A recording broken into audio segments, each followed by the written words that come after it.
पूरी दुनिया, पूरा देश और पूरा उत्तर प्रदेश कोरोना महामारी का सामना कर रहा है। कोरोना इस सदी की सबसे बड़ी महामारी है। भारत के अंदर प्रधानमंत्री मोदी जी के नेतृत्व में, उनके मार्गदर्शन में पूरा देश कोरोना प्रबंधन का जो कार्य कर रहा है वह दुनिया के लिए एक नजीर बना है। पूरी दुनिया ने उसे हाथों हाथ लिया है। जीवन और जीविका को बचाने का जो मॉडल है भारत का, वो आज पूरी दुनिया ने उसको सराहा है। और ये कारण है 135 करोड़ की आबादी का भारत और दुनिया की सबसे बड़ी ताकत अमेरिका से अगर हम तुलना करते हैं तो भारत से, जिस अमेरिका की आबादी मात्र 35 करोड़ है, उस अमेरिका में कोरोना से भारत से लगभग 2 गुना मौतें हुई हैं।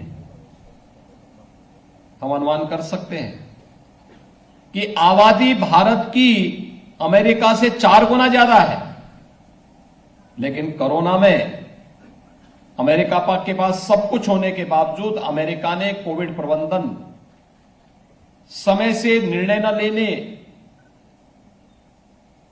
कोविड प्रबंधन में जिम्मेदारों की रुचि न लेने का परिणाम क्या है कि अमेरिका के अंदर भारत से दुगनी मौतें हो गई। यूरोप में भी यही स्थिति है। और भाइयों बहनों, भारत के अंदर बना वैक्सीन, जिसे प्रधानमंत्री मोदी जी ने, जब विपक्ष के नेता केवल छींटाकशी कर रहे थे, घरों में रह करके केवल ट्विटर पर देश को गुमराह कर रहे थे, तब प्रधानमंत्री मोदी जी एक एक लेबोरेटरी में जाकर के वैक्सीन बनाने के लिए, देश के प्रत्येक नागरिक के जीवन को बचाने के लिए वैक्सीन बनवाने के अभियान के साथ जुटे हुए हैं। भारत के अंदर बना हुआ वैक्सीन दुनिया का सबसे प्रभावी वैक्सीन में से एक है। और एक नहीं, 2 वैक्सीन भारत को दी। अब तक 160 करोड़ लोगों को वैक्सीन दिया जा चुका है। और उत्तर प्रदेश आज 25 करोड़ लोगों को वैक्सीन देने जा रहा है। 25 करोड़ वैक्सीन के डोजेज उत्तर प्रदेश के अंदर आज उपलब्ध हो रही है। देश के अंदर उत्तर प्रदेश का कोरोना प्रबंधन एक मॉडल के रूप में लिया गया है। फ्री में टेस्ट, फ्री में उपचार, फ्री में वैक्सीन, फ्री में राशन, और प्रत्येक की चिंता करना, हर एक के जीवन की रक्षा करना, यह हमारा दायित्व भी था। और आपदा के समय हर एक व्यक्ति के साथ खड़ा होने का शासन का जज्बा भी था। इस सरकार ने किया क्योंकि यह हम सब की जिम्मेदारी थी। कुछ चीजें आपने देखे होंगे, कोरोना कालखंड में कांग्रेस गायब थी, समाजवादी पार्टी गायब थी, बहुजन समाजवादी पार्टी मैदान से गायब थी। या तो केंद्र सरकार कार्य कर रही थी, या प्रदेश सरकार कार्य कर रही थी, या भारतीय जनता पार्टी का कार्यकर्ता सेवा ही संगठन है के मंत्र के साथ एक एक व्यक्ति के जीवन को और उसकी जीविका को बचाने के लिए जद्दोजहद कर रही थी। भाइयों बहनों, जब संकट के समय जो आपका साथी नहीं, तो उस व्यक्ति को चुनाव के समय आप अपना साथी कैसे चुन सकते हैं? जो संकट का साथी है वही सही आपका शुभचिंतक है। जो संकट में साथ छोड़ दे वह मित्र नहीं, वह शत्रु है। और मित्र और शत्रु की पहचान होना बहुत आवश्यक है। राजनीति में हमें इस बात को समझना होगा कि वास्तव में प्रदेश और देश के बारे में सही सोच रखने वाले कौन लोग हैं, और उस कार्यक्रम को हमें आगे बढ़ाना होगा। लोक कल्याण संकल्प पत्र की मैं बात कर रहा था। 2017 के पहले इस पश्चिमी उत्तर प्रदेश में हम आते थे, क्या स्थितियां थी। भय का माहौल था। बेटियां सड़कों पे नहीं निकल पाती थी, स्कूल नहीं जा पाती थी। बहुत सारी जगह तो ऐसा था कि सायंकाल सूर्यास्त के बाद सुनसान कर्फ्यू जैसा दृश्य हो जाता था। हर दूसरे तीसरे दिन कोई ना कोई दंगा होता था। माफिया सत्ता के संरक्षण में जिस किसी की भी भूमि पर कब्जा कर लेते थे। विकास के बारे में कोई सरकार का विजन नहीं था। शासन की योजनाओं का लाभ गरीबों को नहीं मिल पाता था। भारतीय जनता पार्टी ने राष्ट्रवाद, सुशासन और विकास के मुद्दे पर इस चुनावी समर में अपने संकल्प पत्र के साथ भारतीय जनता पार्टी आई थी। पहले ही घोषणा आपने देखी होगी।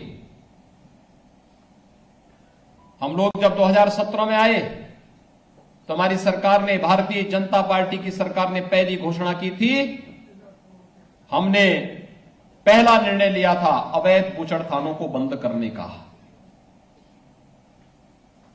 बेटियों की सुरक्षा के लिए एंटी रोमियो स्क्वाड के गठन करने का और 86 लाख किसानों का 36,000 करोड़ रुपए का कर्ज माफी का। यह भारतीय जनता पार्टी का पहला फैसला था सरकार का। समाजवादी पार्टी की सरकार भी 2012 में आई थी। पहला फैसला क्या था? राम जन्मभूमि पर आतंकी हमला करने वाले आतंकवादियों के मुकदमों को वापस लेने का। फर्क साफ है भाइयों बहनों, ये फर्क साफ है। वे आतंकवादियों के मुकदमों को वापस लेते थे, माफियाओं को संरक्षण देते थे, प्रदेश के पेशेवर माफिया और हिस्ट्री सीटर उनका शागिर्द बनते थे, सत्ता को शोषण का माध्यम बनाते थे। हमने सत्ता को सेवा का माध्यम बनाया।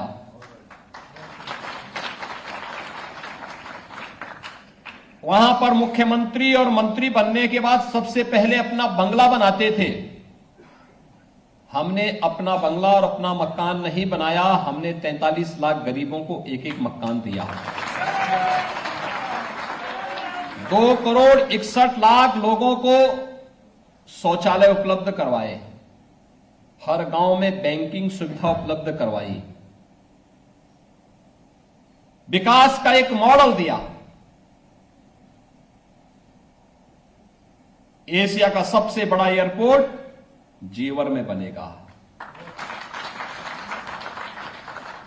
अब फिल्म सिटी के लिए मुंबई नहीं बल्कि गौतम बुद्ध नगर में फिल्म सिटी का निर्माण होगा। मेडिकल डिवाइस पार्क पश्चिमी उत्तर प्रदेश में बनेगा। अब किराना से पलायन नहीं, पश्चिमी उत्तर प्रदेश रैपिड रेल की प्रगति के साथ, तेजी के साथ आगे बढ़ने का कार्य करेगा।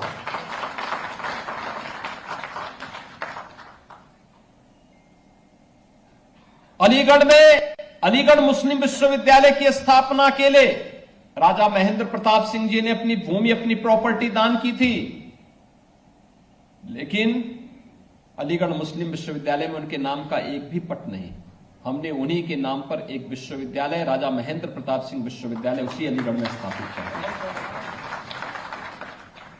राजा महेंद्र प्रताप सिंह 1915 में भारत की एक अंतरिम सरकार का गठन अफगानिस्तान में रहकर के किए थे, देश की आजादी के दौरान। मेरठ में स्पोर्ट्स यूनिवर्सिटी का स्थापना हो रही। सहारनपुर में मां शाकंभरी के नाम पर एक नए विश्वविद्यालय की स्थापना का कार्य चल रहा है। पहले गाजियाबाद में हज हाउस बनता था, हमारी सरकार ने कैलाश मानसरोवर का भवन बना दिया। भाइयों बहनों, पहले यहां के व्यापारियों से, यहां के उद्यमियों के साथ माफिया किस प्रकार का व्यवहार करते थे, आज किसी माफिया की हैसियत नहीं। किसी व्यापारी को, किसी चिकित्सक को, किसी संभ्रांत नागरिक को या किसी गरीब की संपत्ति पर कब्जा कर ले, क्योंकि अगर करेगा तो बुलडोजर भी चलेगा।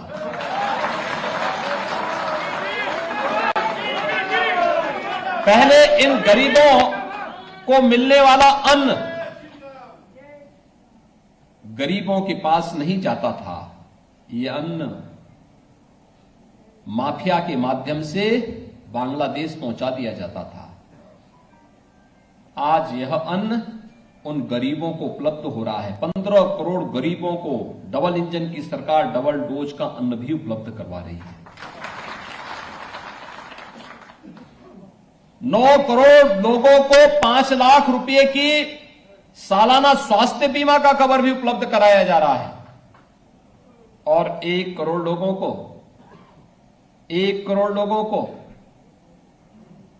1,000 रुपए वृद्धजन, विधवा महिलाएं और दिव्यांग जनों को 1,000 रुपए हर महीने पेंशन की सुविधा भी उपलब्ध कराई जा रही है। भाइयों बहनों, 2017 के पहले बिजली आती ही नहीं थी। जो आज कह रहे हैं कि 300 यूनिट फ्री में बिजली देंगे, इनसे पूछना चाहिए बिजली जब आती नहीं थी तुम बिजली नहीं देते थे, तुम तो अंधेरे में रहने के अभ्यस्त थे, क्योंकि चांदनी रात चोरों को अच्छी नहीं लगती है। तो ये लोग बिजली दें, जब बिजली नहीं आएगी तो बिजली फ्री में करने की बात कहां से करते हो जी? क्यों बेवकूफ बनाते हो?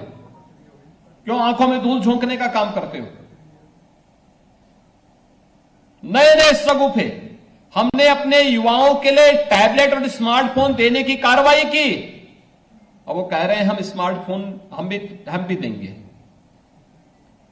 उनको मालूम नहीं कि उनको आना नहीं है, इसलिए कुछ भी बोल दो, कुछ भी बोल दो। कहते हैं हम पुरानी पेंशन बहाल करेंगे। जब ये पुरानी पेंशन रोकी गई थी तब उनके अब्बाजान ही प्रदेश के मुख्यमंत्री थे।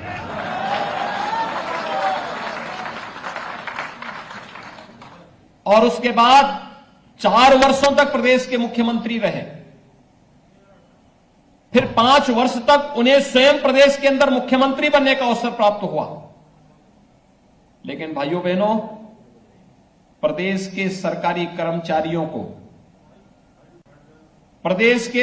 कर्मचारियों के बारे में उनके पास कोई सोच नहीं थी। न्यू पेंशन स्कीम में कर्मचारियों के अकाउंट भी नहीं उन्होंने खोले थे। और जो एम्प्लॉइज कंट्रीब्यूशन होता है, इसमें शासन 10% देता था, कर्मचारी को 10% देना था। अकाउंट ही नहीं थे, पैसा ही नहीं जमा होता था। पिछली सरकार ने 2004 से लेकर के 2017 तक कोई पैसा जमा नहीं किया। जब हम लोग आए, मैंने इसकी जांच की कि कर्मचारियों को न्यू पेंशन स्कीम में अगर वह रिटायर होता है उसको इसका लाभ मिल रहा है कि नहीं मिल रहा है। तो हमारी सरकार ने आकर के उन सभी कर्मचारियों के अकाउंट खुलवाए।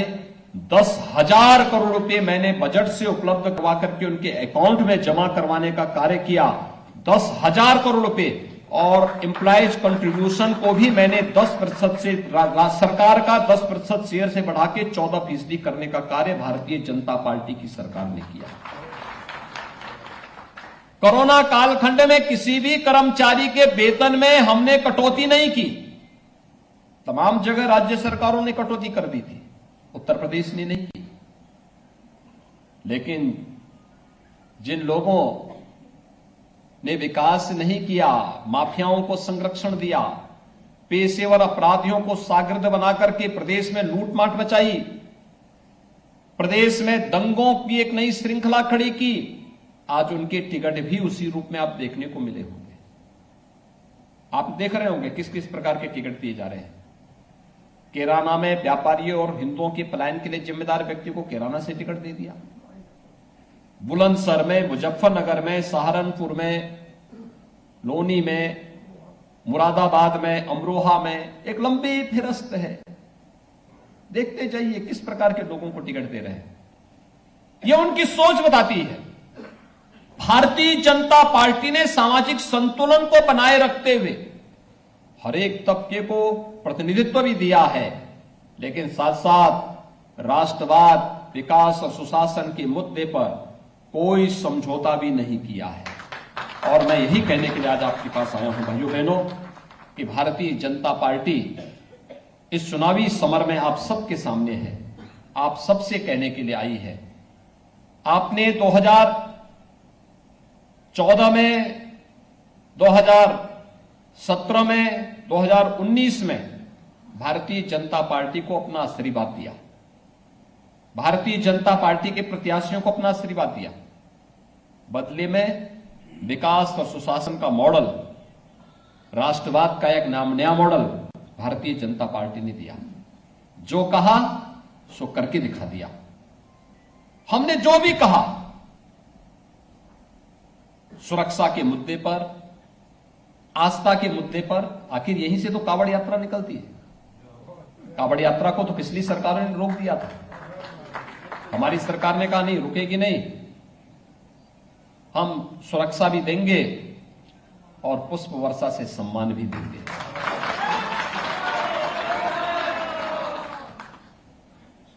हमने तो नहीं रोका।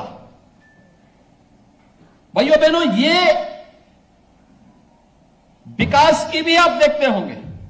मुझे लगता है कोई महीना नहीं रहा होगा जब यहां के सांसद जनरल वीके सिंह जी, यहां के विधायक श्री सुनील शर्मा जी, जब यहां के विकास के मुद्दे को लेकर के हमारे सामने, मेरे पास ना आते रहे हों, या भारत सरकार के माध्यम से विकास की विभिन्न योजनाओं को लेकर के ना आते रहे हों।